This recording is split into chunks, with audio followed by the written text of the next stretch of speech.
del libro El mar de Bolivia, del investigador y escritor chileno Cástulo Martínez. Reflexiones de un ciudadano chileno. Capítulo 4. El poder ilimitado de una compañía anónima. En 1857, los hermanos franceses Latrille encontraron salitre en Atacama, aunque no lo explotaron por no contar con la autorización del gobierno boliviano. Posteriormente, en abril de 1860, el explorador chileno José Santos Osa descubrió salitre cerca de Antofagasta, en un lugar llamado el Salar del Carmen, pero mantuvo su hallazgo en secreto. En 1863 viajó a La Paz y solicitó al general Melgarejo autorización para buscar y explotar salitre en el litoral boliviano, pero su solicitud fue archivada sin darle la autorización. A. La Sociedad Exploradora del Desierto de Atacama. Punto aparte. Sin desanimarse, Santos Osa se asoció con su compatriota Francisco Puelma y ambos formaron la Sociedad Exploradora del Desierto de Atacama y esperaron su oportunidad. En 1866, aprovechando que el secretario general del gobierno del general Melgarejo se encontraba en Santiago de Chile con motivo de la firma del Tratado de Límites de 1866, el señor Puelma le reiteró la solicitud presentada en 1863 por su socio Santos Osa al general Melgarejo para la explotación del salitre en territorio boliviano. Esta vez las gestiones dieron buen resultado. 1. Un dictador generoso con el patrimonio nacional.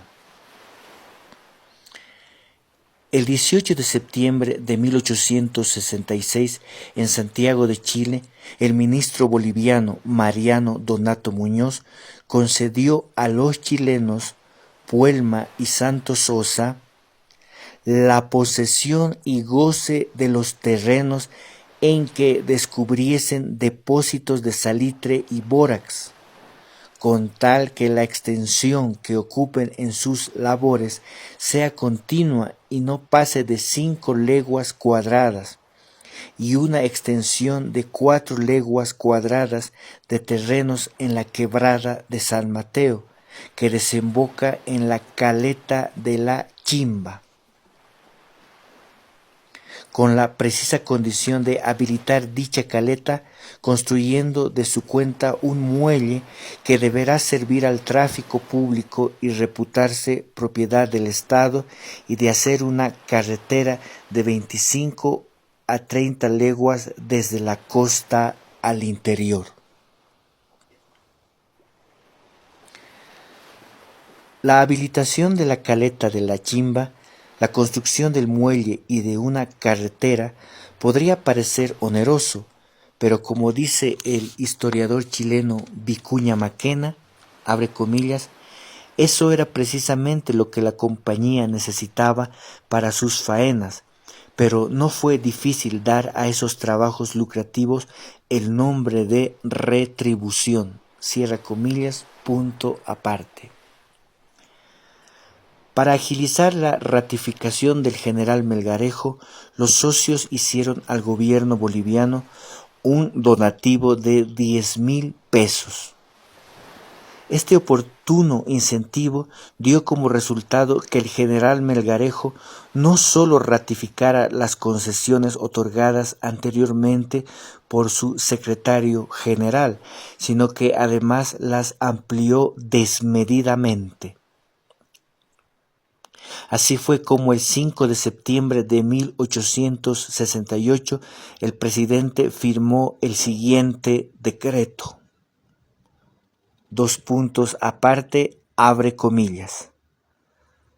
Se concede a la Sociedad Exploradora del Desierto de Atacama el privilegio exclusivo por 15 años para la explotación, elaboración y libre exportación del salitre existente en el desierto de Atacama. Cierra comillas, punto aparte. Y en otro documento gubernamental se estableció lo siguiente, abre comillas. Por tanto, se libra a favor de la indicada sociedad la presente patente para la seguridad de sus derechos y para que en consecuencia pueda explotar, elaborar y exportar el salitre de cualquier punto donde se encuentre en el departamento de Cobija durante el expresado término. Cierra comillas, cita a pie de página 33. Óscar Bermúdez, Historia del Salitre desde sus orígenes hasta la Guerra del Pacífico. Santiago de Chile, Universidad de Chile, 1963. Punto aparte. B. Melbourne Clark y compañía. Pero los concesionarios Puelma y Santos Osa no contaban con los fondos necesarios para cubrir los enormes gastos involucrados en la instalación y puesta en marcha de su industria salitrera. Así que buscaron y obtuvieron la incorporación a su sociedad de capitales ingleses y chilenos.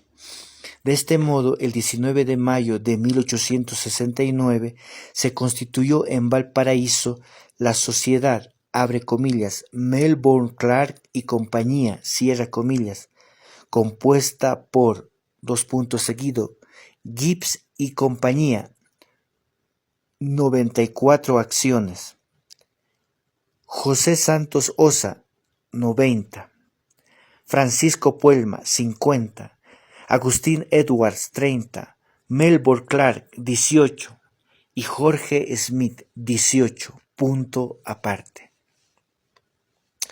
La administración quedó a cargo de Gibbs y compañía, quienes instalaron sus oficinas y almacenes en la Caleta de la Chimba, cerca del Salar El Carmen. El gerente de la empresa fue el ciudadano británico Jorge Hicks. Pero en enero de 1871 el general Melgarejo fue derrocado y la Asamblea Nacional de Bolivia anuló todos los actos de la administración del saliente dictador, instruyendo a los concesionarios para que hicieran valer ante los tribunales de Bolivia la legitimidad de los títulos adquiridos. La ley del 22 de noviembre de 1872 decía así, abre comillas. Se autoriza al Ejecutivo para transar sobre indemnización y otros reclamos pendientes en la actualidad y para acordar con las partes interesadas la forma más conveniente en que habrán de llenarse sus obligaciones respectivas, defiriéndose estos asuntos solo en caso de no advenimiento a la decisión de la Corte Suprema con cargo de dar cuenta a la próxima legislatura. Cierra comillas, punto aparte. Apoyándose en esta disposición, la compañía salitrera apeló ante las autoridades bolivianas a fin de que se le reconociera los derechos ganados durante la administración del general Melgarejo. Como resultado de tales gestiones, el presidente Agustín Morales dio curso a la siguiente resolución ejecutiva, fechada el 13 de abril de 1872. Abre comillas. Habiendo Melbourne Clark y compañía, cierra comillas,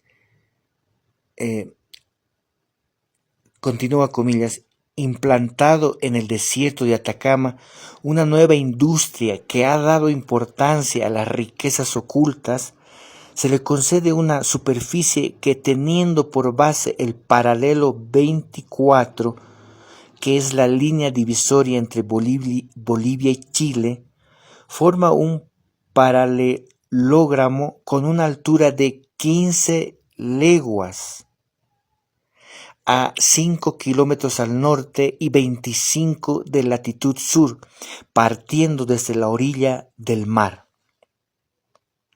Se les concede privilegio exclusivo para explotar, elaborar y exportar salitres de esa superficie por 15 años. Por 15 años. Pueden construir todos los ferrocarriles que quieran en ese terreno. Cierra comillas, punto aparte. C. Compañía de Salitres y Ferrocarriles de Antofagasta.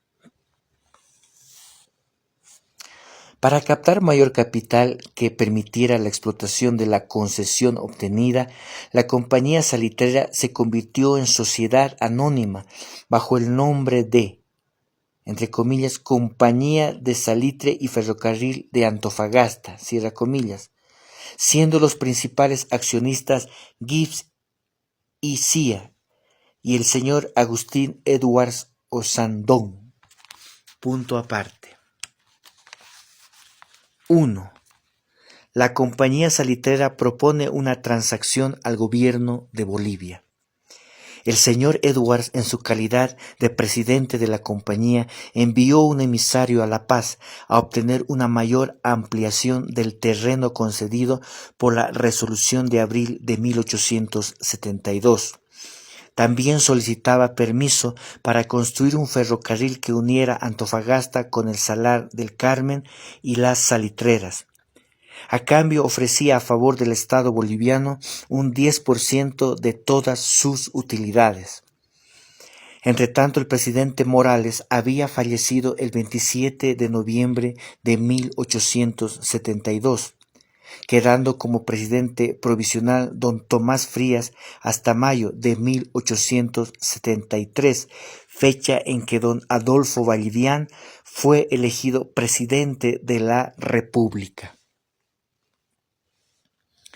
Como el presidente Vallivian desestimara la oferta del 10%, la compañía salitrera propuso una transacción alterna que consistía en, abre comillas, reducir el terreno concedido a la compañía a las salitreras que actualmente explota en el Salar del Carmen y aparte de las salitreras de las Salinas, en compensación por la notable reducción con la relación a la concesión original, se adjudicarían a la compañía 50 estacas de salitre entre los mismos terrenos de las Salinas, fuera del paralelogramo designado en la resolución del 13 de abril de 1872.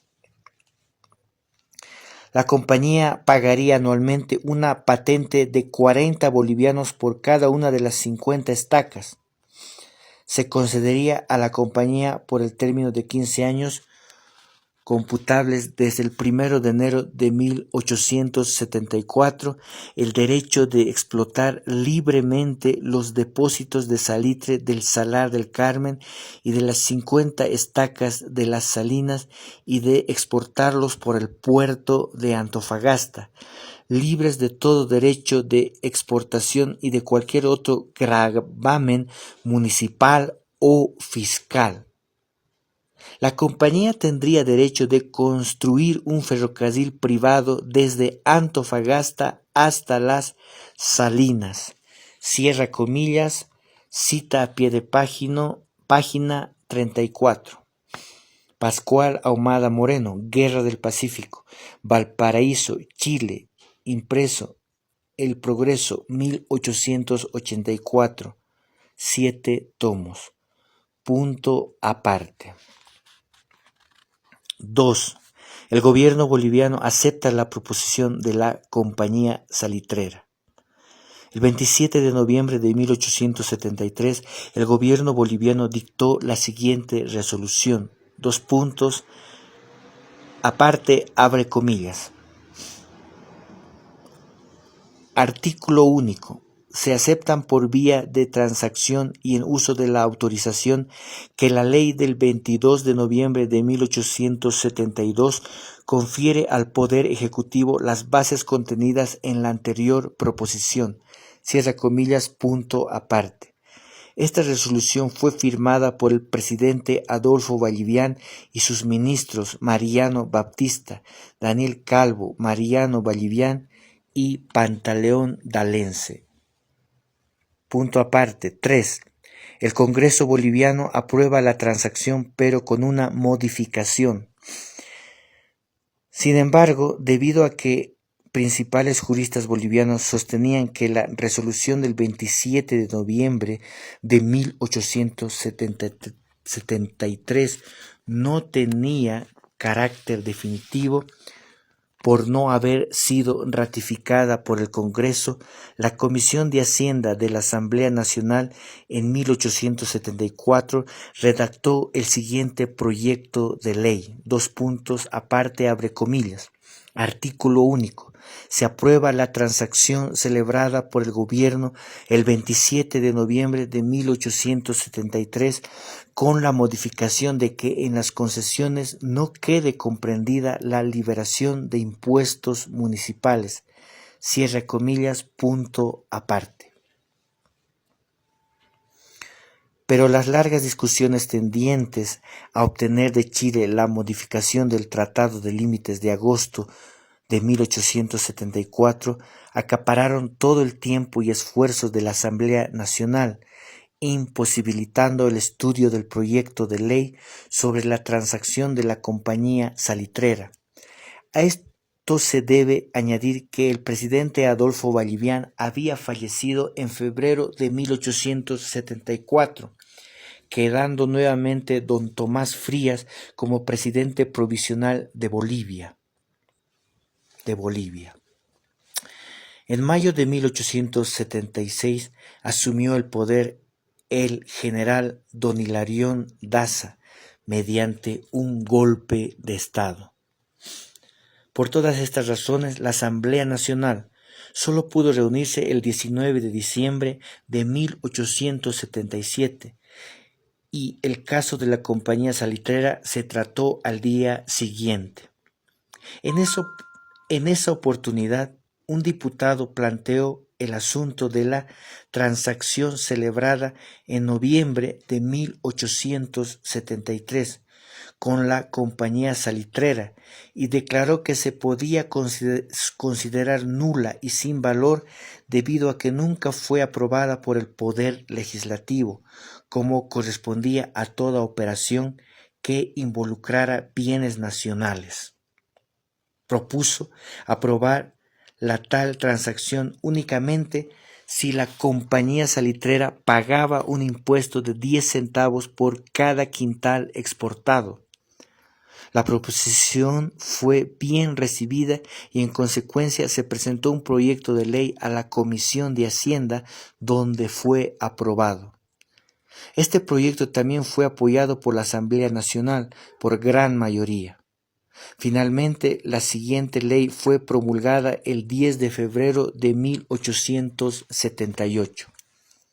Artículo único. Se aprueba la transacción celebrada por el Ejecutivo en 27 de noviembre de 1873 con el apoderado de la Compañía de Salitres y Ferrocarriles de Antofagasta a condición de hacer efectivo como mínimo un impuesto de 10 centavos el quintal de salitre exportado. Cierra comillas, punto aparte. 4. La compañía salitrera no acepta ningún impuesto. Coincidiendo con la ley de los 10 centavos, la Junta Municipal de Antofagasta, presidida por un chileno, dictaminó que, dependiendo de la categoría de su propiedad, todo propietario debería pagar una cuota mensual de dinero que se utilizaría en el mejoramiento del servicio de alumbrado público. El gerente de la compañía salitrera rehusó pagar la cuota que le correspondía, argumentando que la transacción de 1873 y el Tratado de Límites de 1874 eximía a la compañía de todo pago de impuesto. No obstante, después de algunas vicisitudes experimentadas en carne propia, el gerente de la compañía pagó lo que la Junta Municipal requería, pero no estaba dispuesto a pagar los 10 centavos estipulados en la ley del 10 de febrero de 1878, de modo que la compañía salitrera movió sus influencias en altas esferas del gobierno chileno a fin de que interviniera en su favor ante las autoridades bolivianas para que éstos eliminaran la ley de los 10 centavos. El gobierno chileno aceptó tomar cartas en el asunto para defender los intereses de dicha compañía. Punto aparte D. Poderosa compañía transnacional origina la Guerra del Pacífico en defensa de sus intereses. ¿De dónde sacaba esta empresa comercial tanto poder e influencia para lograr que el gobierno de Chile interviniera en su problema privado con Bolivia? La razón evidente era que entre los principales accionistas de dicha empresa había influyentes políticos y ministros chilenos, tales como Cornelio Saavedra Rodríguez, ministro de Guerra; Julio Segers, ministro de Hacienda; Antonio Varas, jefe del segundo gabinete de la guerra; Alejandro Fierro, ministro de Relaciones Exteriores; y varios otros prominentes personajes chilenos, tales como Francisco Vergara, José Eugenio Vergara, Miguel Antonio Varas, Agustín Edwards, Jorge S. Uneus, Máximo del Campo y otros. La influencia e injerencia de la compañía salitrera en el gobierno chileno era tal que incluso tenían acceso a las comunicaciones oficiales y, aunque parezca increíble, llegaban al extremo de revisar la correspondencia de los ministros antes de que fuera despachada. Por lo menos hay evidencia en un caso. El oficio fechado el 10 de enero de 1879 que el ministro Alejandro Fierro envió al señor Pedro Nolasco Videla, representante diplomático de Chile en La Paz, Bolivia, fue primeramente revisado por don Francisco Puelma de la Compañía Salitrera. Así quedó establecido en una carta que Miguel Saldías Arriegada envió el 10 de enero de 1879 a don Agustín Edward Ross, que en parte dice, seguido, abre comillas: Entretanto, para que Videla no vaya a creer lo que sin embargo sería improbable, que el arbitraje pudiera llevarse adelante habiéndose ejecutado la ley del impuesto, se le transmite por este vapor instrucciones explícitas a este respecto y que Puelma está revisando y apurando para que no queden rezagadas. Cierra comillas, punto aparte. Con respecto al enorme poder de esta compañía salitrera, un prominente jurista chileno de la época dijo,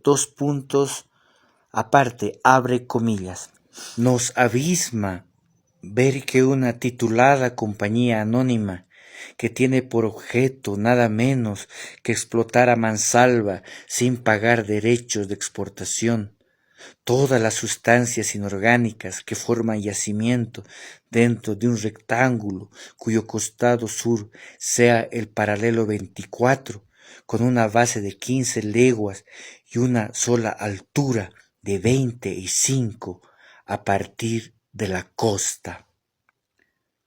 Por una de esas aberraciones que es imposible comprender y que no por eso comprometen menos los vitales intereses del Estado, se ha tolerado hasta ahora que una supuesta compañía anónima se atreva a elevar representaciones al gobierno y a terciar en sedicioso antagonismo con la nación, sin haber obtenido en Bolivia la aprobación suprema. El gobierno y el Congreso se encuentran en el imprescindible caso, por razones de decoro y honor nacional, de ni siquiera admitir las representaciones de aquella extraña compañía que se ha erigido en potencia en la costa de Bolivia. No se sabe si al amparo de un poder extranjero o de solo su propia arrogancia. La titulada compañía es en Bolivia un verdadero contrabando, un ataque simulado a la soberanía, un osado desafío a lo que el país tiene de más caro y sagrado. Para desgracia de ese país, Bolivia, batido siempre por elementos contrarios, tenía tomado asiento en aquella costa una compañía bastante rica que había aumentado su fortuna con los jugos del suelo boliviano, y esa compañía, ayudada por 3 o 4 mil personas que ven sus intereses de hoy ligados a ella, en la que vive provocando al gobierno conflictos administrativos. Cierra comillas, cita a pie de página 35. Marcial Martínez, Obras Completas, 1873, página 511. Punto aparte. 1. El gobierno chileno defiende los intereses de la compañía salitrera. Como resultado de la influencia de la compañía salitrera, las autoridades chilenas instruyeron a su representante en Bolivia para que exigiera la anulación del impuesto de 10 centavos. La tesis chilena era que la compañía estaba bajo el amparo y garantía del Tratado de 1874, según el cual los derechos de exportación que se impusieran sobre los minerales del grado 23 al 24 no excederían la cuota que en la fecha del tratado se cobraba, y las personas, industrias y capitales chilenos no quedarían sujetos a más contribuciones que las que existían a la fecha del tratado. Por consiguiente, el impuesto de 10 centavos sería una violación al tratado del 74. Por su parte, Bolivia argumentaba que el convenio con la compañía tenía carácter privado y que el artículo 4 del Tratado del 74 no era aplicable al caso. Por lo tanto, en un acto de plena soberanía, el ministro de Hacienda ordenó el 17 de diciembre de 1878 al prefecto de Antofagasta que hiciera efectivo el cobro de los 10 centavos por quintal de salitre exportado desde el 14 de febrero de 1878. Como no fue posible hacer efectivo dicho cobro, el prefecto Severino Zapata inició un juicio coactivo para proceder al embargo y remate de los bienes de la compañía salitrera y arresto de su gerente por deber al fisco 90.848,13 bolivianos. Reitero, 90.848,13 bolivianos. Punto aparte. 2.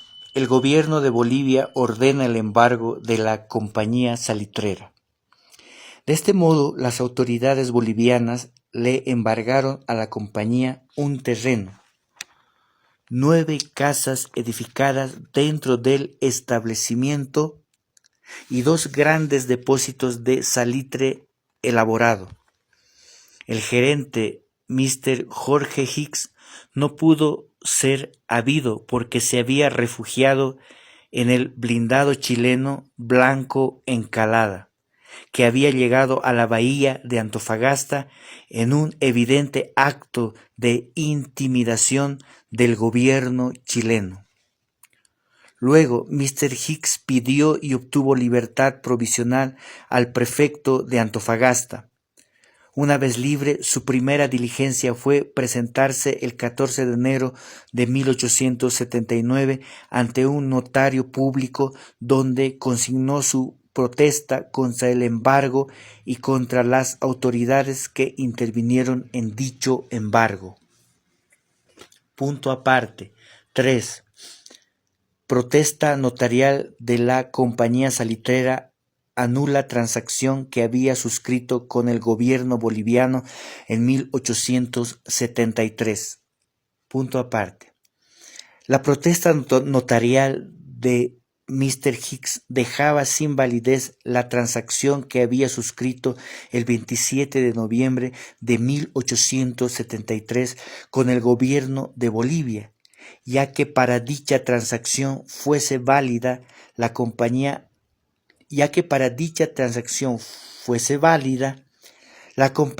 salitrera debería pagar un impuesto de 10 centavos. Y como la compañía, que era una de las partes contratantes, no aceptaba la cláusula impuesta por el gobierno boliviano, lógicamente la transacción quedaba nula. Ninguna transacción entre dos partes puede ser válida si una de ellas no da su consentimiento a una de las cláusulas. Eso fue lo que ocurrió en este caso. Al no contar con el consentimiento y aprobación de la compañía salitrera a la cláusula del impuesto de 10 centavos, el gobierno de Bolivia estimó conveniente rescindir el contrato con la compañía, y así, el 1 de febrero de 1879, expidió el siguiente decreto. 2 puntos aparte, abre comillas.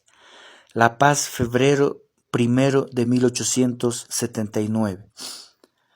Visto en Consejo de Gabinete, con lo expuesto por el señor fiscal de distrito y considerando que las leyes son obligatorias en todo el territorio de la República, desde su promulgación y a por bando y a por inserción en el periódico oficial, que la ley del 14 de febrero de 1878 fue promulgada por ambos medios, que por consiguiente no pudo menos que ser obligatoria para la Compañía de Salitres y Ferrocarriles de Antofagasta, representada por don Jorge Hicks, que en esta virtud es ilegal e inoportuna, la excepción de falta de notificación personal. Considerando que dicho representante ha protestado además contra la citada ley del 14 de febrero ante el notario del puerto de Antofagasta, señor Calixto Paz, considerando que aunque tal protesta introduciría una práctica inusitada y desconocida por nuestras leyes, debe significar, no obstante, en el caso actual, la no aquiescencia y oposición de la compañía a la precitada ley de 14 de febrero de 1878. Considerando que esta ley es el último y principal acto en los obrados seguidos por la compañía para transigir con el gobierno sobre las concesiones graciosas e ilegales que obtuvo de la administración Melgarejo y que fueron anuladas por las leyes de 9 y 14 de agosto de 1871. considerando que siendo de la competencia privativa del cuerpo legislativo la enajenación de los bienes nacionales, era necesario para la validez de la Convención del 27 de noviembre que más que una transacción importa una enorme y gratuita adjudicación de estacas salitreras que fuese aprobada por dicho cuerpo como lo fue por la ley de 14 de febrero. Considerando que la misma ley de autorización, al conferir al Ejecutivo la facultad de transigir sobre indemnizaciones y otros reclamos pendientes contra el Estado, le impuso la obligación de dar cuenta al Legislativo no con otro objeto que con el de aprobar o no las estipulaciones a que se hubiese arribado por vía de transacción. Considerando que sin esa aprobación la transacción de que se trata no ha podido reputarse como perfeccionada y con valor legal y definitivo, que así lo ha declarado el Poder Legislativo, a quien corresponde exclusivamente la facultad de interpretar las leyes en el mero hecho de haber dictado la ley del 14 de febrero. Considerando finalmente que es atribución del gobierno mandar, ejecutar y cumplir las leyes y ejercer la alta supervigilancia y tuición de los intereses nacionales, en cuya virtud puede rescindir los contratos celebrados por la administración que no han sido cumplidos de buena fe por los contratistas. Se declara que queda rescindida y sin efecto la Convención del 27 de noviembre de 1873 acordada entre el Gobierno y la Compañía de Salitres de Antofagasta. En su mérito, suspéndese los efectos de la ley de 14 de febrero de 1878. El ministro del ramo dictará las órdenes convenientes para la reivindicación de las salitreras detentadas por la compañía. Hilarión Daza, Martín Lanza, Serapio Reyes Ortiz, Manuel Otón Jofré, Eulogio Doria Medina. Cierra comillas, punto aparte. El ministro de Relaciones Exteriores de Bolivia entregó este decreto al encargado de negocios de Chile en La Paz, señor Pedro Nolasco Videla, el 6 de febrero de 1879. Al entregar este decreto, el ministro boliviano incluyó en su nota el siguiente párrafo, seguido, abre comillas, esperando por lo tanto que con la expresada resolución se establecerán por completo la armonía y buena inteligencia entre el gobierno de Chile y el de Bolivia, y expresando además a vuestra señoría que en caso de suscitarse un nuevo incidente, que no lo espero, mi gobierno estará siempre dispuesto a apoyarse en caso necesario en el recurso arbitral consignado en el artículo 2 del Tratado de 1875, cierra comillas, punto aparte. La inclusión de esta nota conciliatoria sin previa consulta al presidente Daza o a los otros firmantes del decreto le significó al ministro boliviano la renuncia a su cargo. Punto aparte. Chile no acepta que Bolivia rescinde el contrato con la compañía salitrera y le da un ultimátum.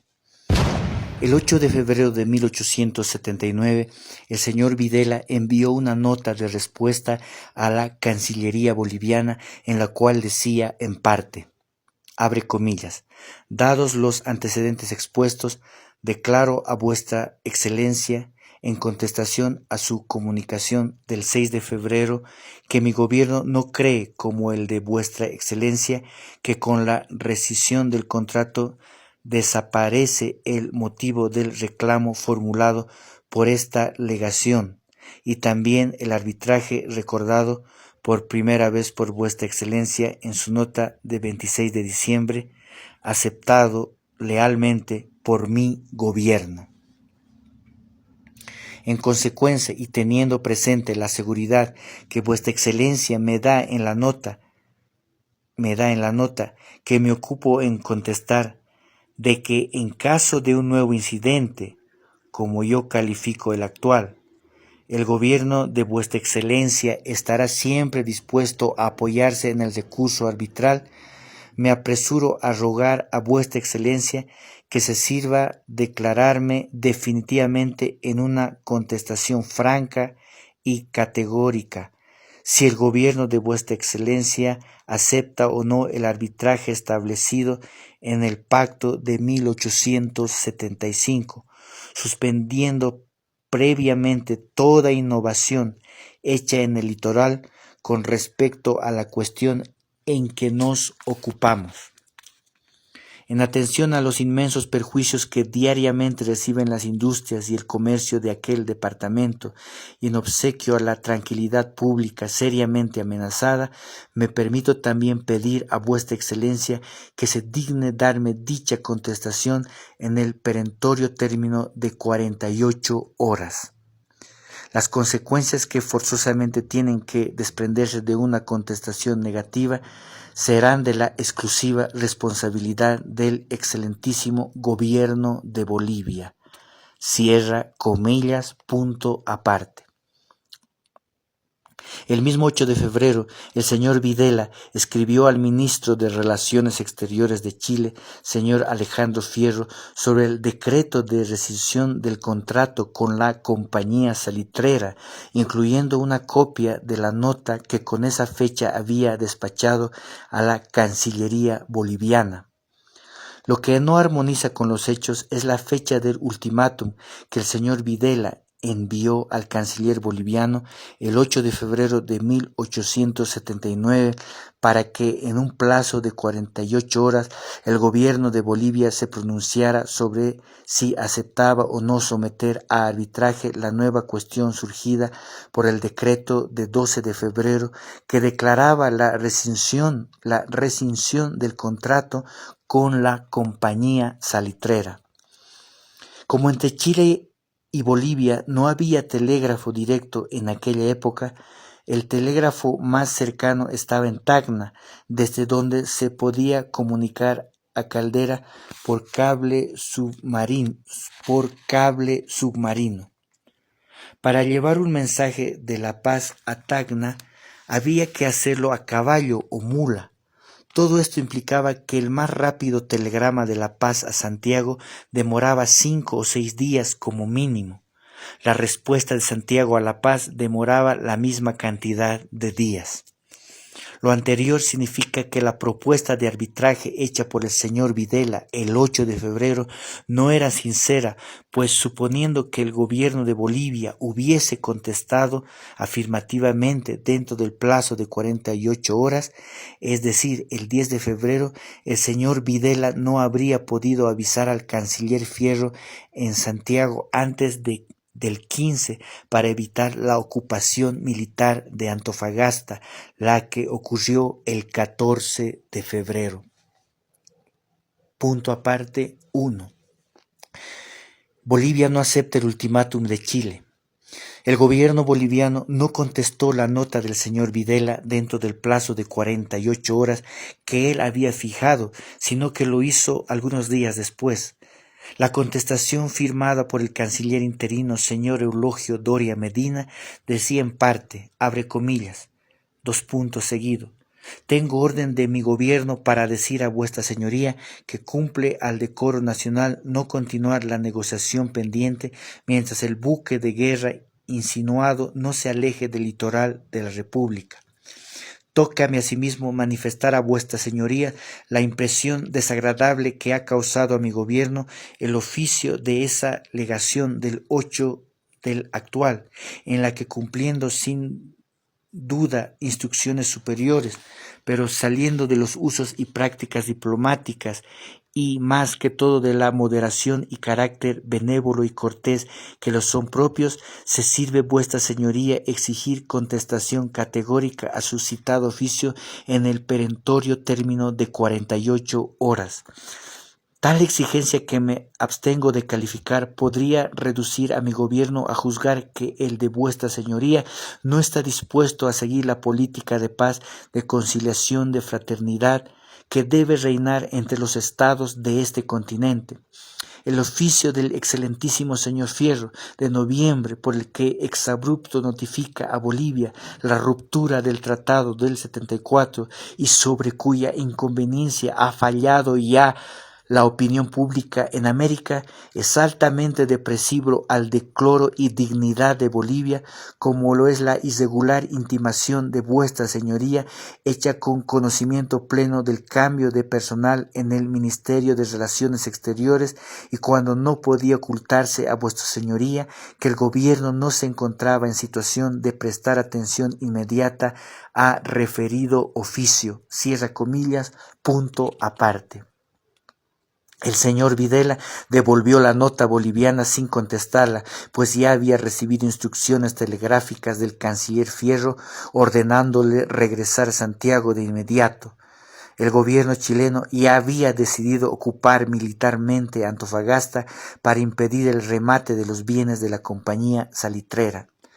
Los ejecutivos principales de la compañía salitrera habían hecho un trabajo impecable al lograr que el gobierno de Chile interviniera en el asunto para defender sus intereses comerciales, pero al mismo tiempo dejando la impresión de que se trataba de un problema nacional. La cruda realidad era de un problema nacional. La cruda realidad era que Chile estaba actuando al servicio de esa poderosa compañía. La misma correspondencia de la Casa Gibbs deja en claro la influencia que tenía sobre las decisiones del gobierno chileno. Por ejemplo, en una carta del 26 de marzo de 1878 que la filial chilena envió a sus principales en Inglaterra, se informa que, abre comillas, tenemos varios chilenos influyentes entre los accionistas de la compañía y si el gobierno no cumple su promesa de actuar inmediatamente, será presionado en el Congreso, viéndose sin duda compelido a intervenir y a hacerlo enérgicamente. Cierra comillas, punto aparte. Además, como ya hice notar anteriormente, don Francisco Puelma, miembro fundador de la compañía salitrera, revisaba los documentos oficiales que el gobierno chileno enviaba a su encargado de negocios en Bolivia. Y según don Benjamín Vicuña Maquena, abre comillas, fue en aquel tiempo voz pública, autorizada y general que quien sugiera el violento propósito y lo hiciera ejecutar fue el más activo e influyente de los propietarios de Antofagasta, don Francisco Puelma, íntimo amigo del ministro de la Guerra. Cierra comillas, cita a pie de página 36. Benjamín Vicuña Maquena, Historia de la campaña de Tarapacá, Santiago de Chile, tomo 1, página 173. Otro ejemplo de la influencia de la compañía salitrera en el gobierno de Chile se encuentra en una carta que Mr. Hicks envió a Mr. Ham Charles y Anne, gerente de Gibbs y compañía, el 12 de enero de 1879, donde expresa que, abre comillas, a fin de llevar las cosas al extremo y forzar a Chile a asumir la posición adecuada, lo cual me es grato decirlo hasta la fecha, lo ha hecho libremente y, aparentemente, con energía. La situación no puede ser más seria y nadamos o nos hundimos con Chile. Cierra comillas, punto aparte. La subasta pública de los bienes de la compañía salitrera, que estaba anunciada para el 14 de febrero de 1879, nunca se llevó a cabo porque en la madrugada de ese día el blindado Cochrane y la corbeta O'Higgins arribaron a la bahía de Antofagasta y tomaron posesión de ese territorio. Como primera medida, el coronel Emilio Sotomayor, a cargo de las tropas chilenas de ocupación, notificó por escrito al prefecto Severino Zapata que iba a tomar posesión de la ciudad. Después de un breve intercambio de misivas con el coronel Sotomayor, el prefecto boliviano comunicó la situación a los ciudadanos de su país de Antofagasta y luego, junto con las autoridades y algunos ciudadanos, se asiló en el consulado del Perú. Poco después, el prefecto Zapata se trasladó con un grupo a Cobija en barco, en tanto que 35 policías bolivianos se fueron por tierra al mismo sitio.